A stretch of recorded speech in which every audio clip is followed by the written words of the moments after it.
today on Divorce Court. Michael and I have been divorced and are contemplating remarriage.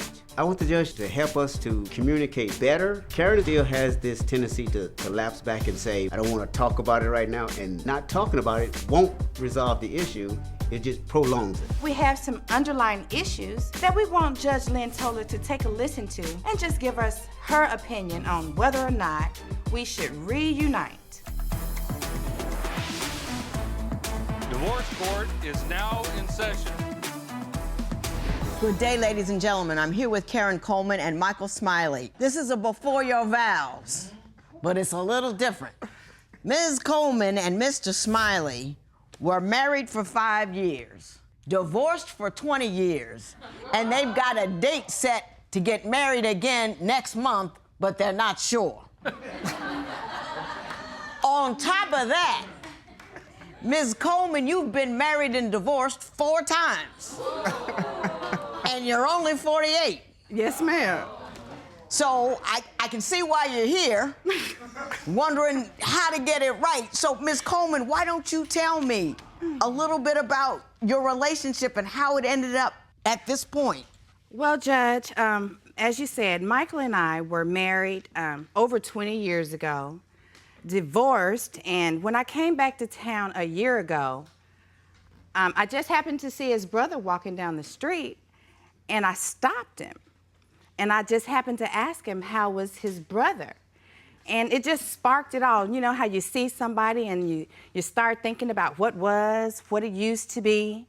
And I have to admit, I was in a terrible situation. So I called him. But what I called him for at that time was money. Mm-hmm.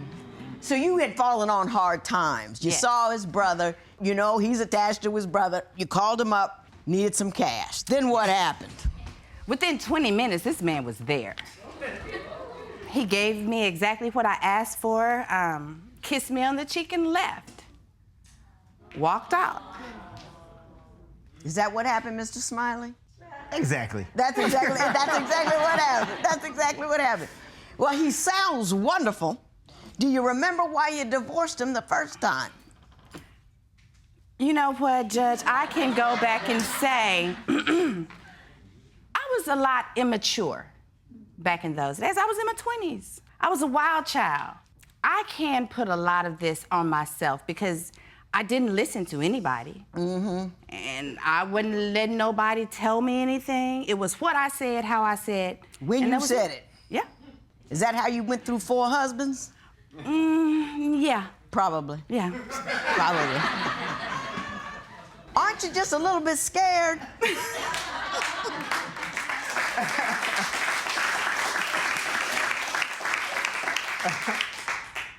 Your Honor, I was. No, I'm talking about right now.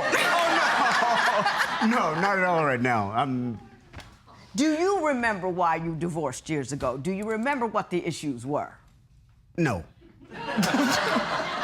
All I knew was... Now I'm scared. No. I can't remember what the actual argument was about because I was at work. Uh-huh. I came home for lunch. My house was clean. And she was gone. Gone. Ms. Coleman, is that what you did? Within 30 minutes, ma'am, yes, ma'am. You took everything and just rolled. Everything. Everything. And my Children, the appliances, the TV, everything. And was it a really bad situation? In my mind at that time, Your Honor, yes, it was. We had prior been into some altercations. And if my memory serves me, we were at my mother's house for Christmas, and Michael and I had gotten into a verbal altercation. And he had to go home before me, so I stayed at my mom's house in Nashville. And I just knew in my mind that when I went back, we were gonna get into another physical altercation, and I didn't want it. So instead of me even taking the time to see where this man was or see what was going to happen. You just packed up and left. Let me ask you this. You're talking about physical altercations, but now that I hear you say that sounds like an escape story to me. Are you sure it wasn't just a few physical altercations? I think it was a combination of the both. Was it abusive? We had an abusive situation, but it was not a continuing thing. It wasn't every other day we got into a fight. It wasn't even every other month or so. But when it happened, it happened. Mr. Smiley, do you have anything to say on that topic? It's a lot of things with her. I was insecure, jealous over a lot of things, because when I first met her, she just took my breath away. And I knew right then that this was the woman. No. I'm not talking about that. It's always sweet in the beginning. Oh, yeah. What I'm saying is, she told me an escape story, and what I want to know from you is, do you know for sure that you're never going to put hands on again? Ever? Oh, I know for sure, yes. Unequivocally, yes. Have you had any issues with that since then? None. I'm very uncomfortable with those circumstances. I really am. I was a municipal judge for a long, long time. I never known them to get better. I don't know how mutual it was, but I'm gonna have some recommendations at the end of this thing. We'll talk about the rest of it, but that is in the back of my mind. My understanding, Mr. Smiley, is you left a woman that you were with for 19 years to take her back. Yes. Tell me about that. The relationship that I was in for 19 years, it got to a point where I wasn't happy, but I was content. And in my mind, being content, it was just going through the motions. Right. It was best for me to get out of that situation. So when she called, I saw her again, and what I thought the feelings were long buried, and nah, they came right back up. Did you know about this other woman when you started to see Mr. Smiley again? Yes, I do. Did you pursue him? Yes, I did. Did you feel badly about that at all? At the beginning, I did. I even told him, maybe we shouldn't, I told him, I said, I'm in a bad situation. I'm not sure if I'm just clinging to you because I was in a shelter. I was in a homeless shelter. I told him, I said, give me time to see if I'm just pursuing you because I'm on hard times. I don't want you to leave this woman that you've been with for 19 years if I'm not sure. I don't want to displace you. I don't want to displace her. But we were canoodling. Yeah, okay, I got that part. I'm still a little stuck on the physical issues. So, and anger and volatility, and I'm gonna figure out who's starting what with whom. The thing that scares me the most is the emotional scars. In her first marriage, her oldest daughter had a birthday party. So I gave her the money to give the kids their birthdays. She spent all the money on one child. And at that point, that's when the argument began.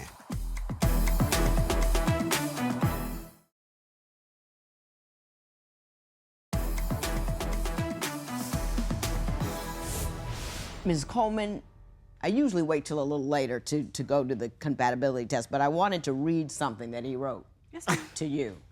He says, I'm not a confrontational person, but I do have my limits on how far you can rattle me. The scars of our previous marriage are still in the back of my head, and I don't like her. I'm going to do this like it or not attitude. Do you have an attitude? Are you anger prone? Are you a person who can compromise, or you're just my way or the highway type of lady? It's really a little bit of both, honestly. I'm a wildcat. I go off the handle. Sometimes when I don't even realize I done went off the handle, I have to go, ooh, was that me? And it was me. You wrote that for a reason, Mr. Smiley. Right. Are you concerned? The thing that scares me the most is the emotional scars. In her first marriage, her oldest daughter had a birthday party. So I gave her the money to give the kids their birthdays. She spent all the money on one child. And in my mind, I look at it as you do for one, you do for all. And at that point, that's when the argument began. She had bought a bike, so I told her, I'm gonna take this bike and throw it outside. So next thing I know... No, we're talking about one argument 20 years ago. Right. I'm talking about her attitude in general, and are you comfortable that she's not that same person anymore? Oh, I'm comfortable with it now, because I've learned how to deal with it, and I'm not, like I said, I'm not a confrontational person. I will walk away. When it's time to talk, I'll talk to you. I'm not going to argue with you. Mr. Smiley, tell me why you love this woman so much and want to go back with her. She motivates me. She makes me to want to be a better man.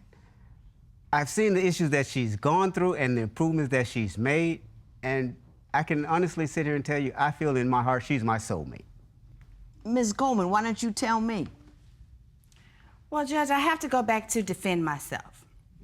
You know, as a child, I grew up being molested when I was 5 years old. I've been raped. I've had severe issues when it comes to men because of those things. I sought counseling as a child, and now I just have friends that have been in same or similar situations that I can kind of talk to and talk things through. But I've learned to talk and discuss instead of just being so angry. Yeah, quick to anger and reactive. Yes. So you have time now, you understand the nature of your issues and how they come out and manifest themselves, and you believe that you have enough control over them now that they won't be the same anger issues that you had before. That's what you're telling me. Judge, I'm saying I'm trying to gain that. I'm trying to You're learn working on it. Yes, I'm working on it. Slowly. You know, recognition is the first key. Of course. I recognize I have issues. I recognize I get mad, and when I'm mad, watch out. Yeah. But I'm learning to stop, step back, calm down, then go forward. Okay. I mean, I hope so. And it's something I wish a lot of people would figure out how to do. And the next thing I want to know from you is why you love Mr. Smiley. We were walking down the street one day, and this guy was belligerent. He was knocking over trash cans everywhere. Michael had his Bluetooth, so I told him, call the police. We still walking, and I'm thinking that he done called the police because I heard it. And then he goes, oh, they didn't answer. I want him to do something. Don't take forever to do it.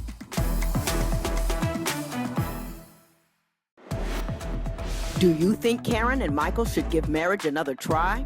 Tell us what you think at facebook.com/Divorce Court. Divorce Court will be right back.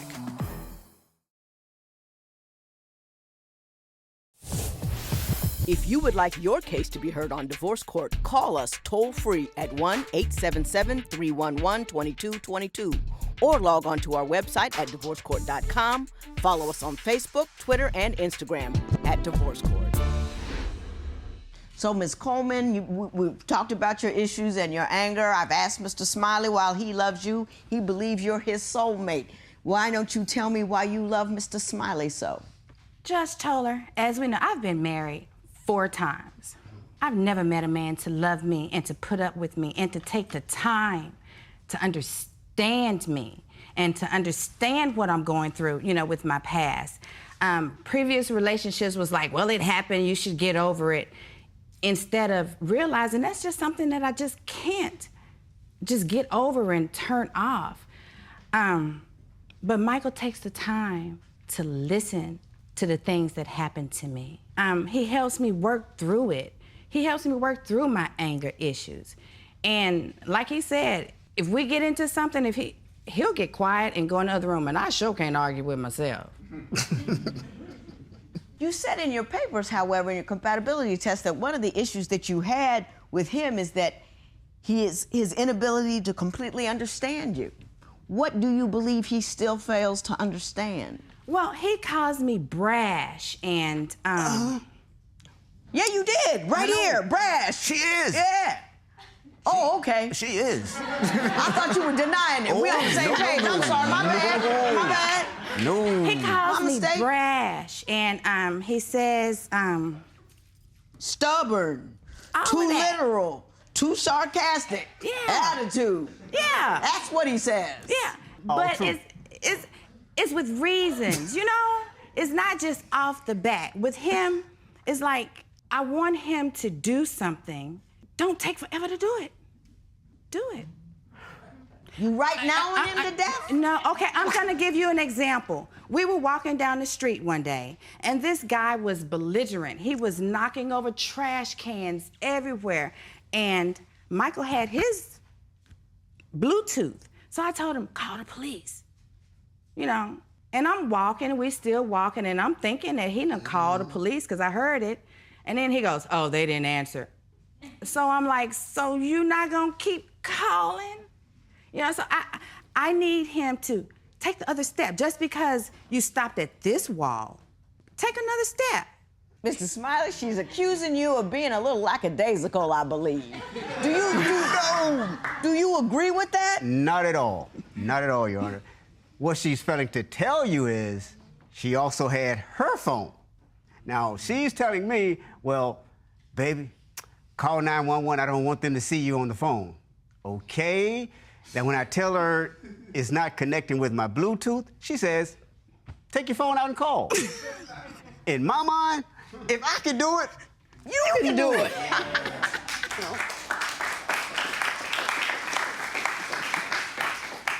I asked him to. I rest my case. I don't know to be amused or alarmed. I'm really not quite sure how I feel about you guys. I think you're older now and that you've changed in some significant ways. I think you have marched through some of the jungle of your past, and you're no longer as clouded as you were by it. Yes, ma'am. And it doesn't own you anymore. And I'm glad about that. But then again, I don't know. That's why I'm here. Okay. Why do you think Karen wants marriage number 5? Share your opinion on Twitter and Instagram at Divorce Court. Divorce Court will be right back.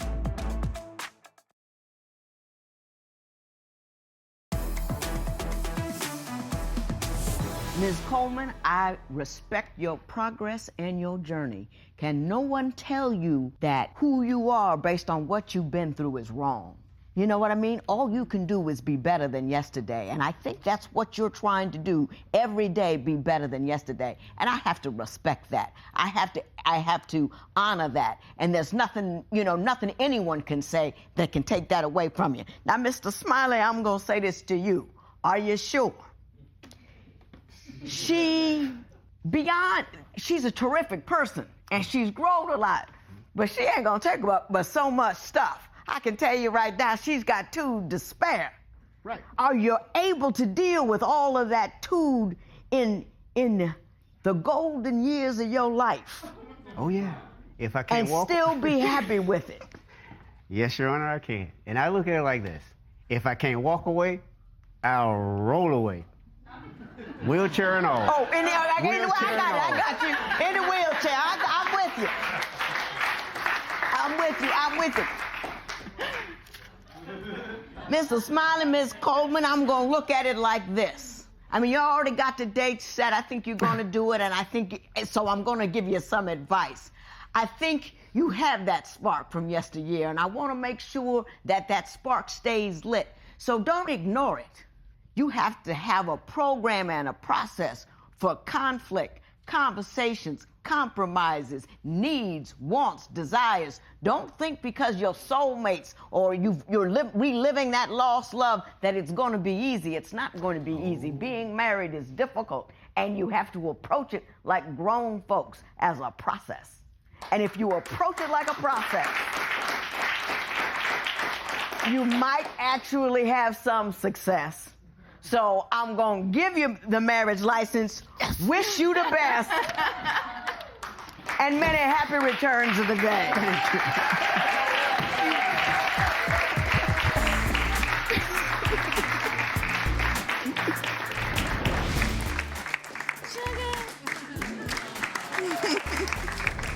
We can't wait to get married. The wedding date is already set for October the 23rd. We have it arranged at our church. People are ready. Sisters are ready for preparation. I can't wait.